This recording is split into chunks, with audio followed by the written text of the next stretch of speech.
আপনারা দেখছেন FOB news. FOB news মানে আপোষহীন স্বচ্ছতা। আজ মহানবমী, আর এই নবমীতে রীতি আছে কুমারী পুজোর। কুমারী পুজো দুর্গা পুজোর বিভিন্ন আচারগুলির মধ্যে একটি। এই পুজো করার কারণ, বানাসুর নামক এক অসুরের অত্যাচারে অতিষ্ঠ হয়ে দেবতাগণ দেবী মহাকালীর শরণাপন্ন হন বানাসুর বধের অনুরোধ নিয়ে। দেবতাগণের অনুরোধে দেবী মহাকালী কুমারী রূপে বানাসুরকে বধ করে অশুভ শক্তির বিনাশ ঘটায় এবং শুভ শক্তির স্থাপনা করেন। এই কারণে দেবী দুর্গার পুজোয় 1 বছর থেকে 16 বছর বয়সী কুমারীকে দেবী জ্ঞানে পুজো করার রীতিই হল কুমারী পুজো।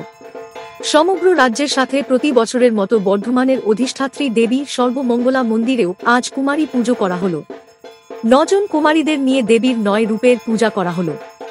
দেবীর এই 9 রূপ হল 1 বছরের কন্যা সন্ধ্যা, 2 বছরের কন্যা সরস্বতী, 3 বছরের কন্যা ত্রিধামূর্তি, 4 বছরের কন্যা কালিকা, 5 বছরের কন্যা সুভগা, 6 বছরের কন্যা উমা, 7 বছরের কন্যা মালিনী, 8 বছরের কন্যা কুব্জিকা, 9 বছরের কন্যা কালসন্দর্ভা, 10 বছরের কন্যা অপরাজিতা, 11 বছরের কন্যা রুদ্রাণী, 12 বছরের কন্যা ভৈরবী, 13 বছরের কন্যা মহালক্ষ্মী, 14 বছরের কন্যা পিঠনায়িকা, 15 বছরের কন্যা ক্ষেত্রজ্ঞা, 16 বছরের কন্যা অন্নদা বা অম্বিকা।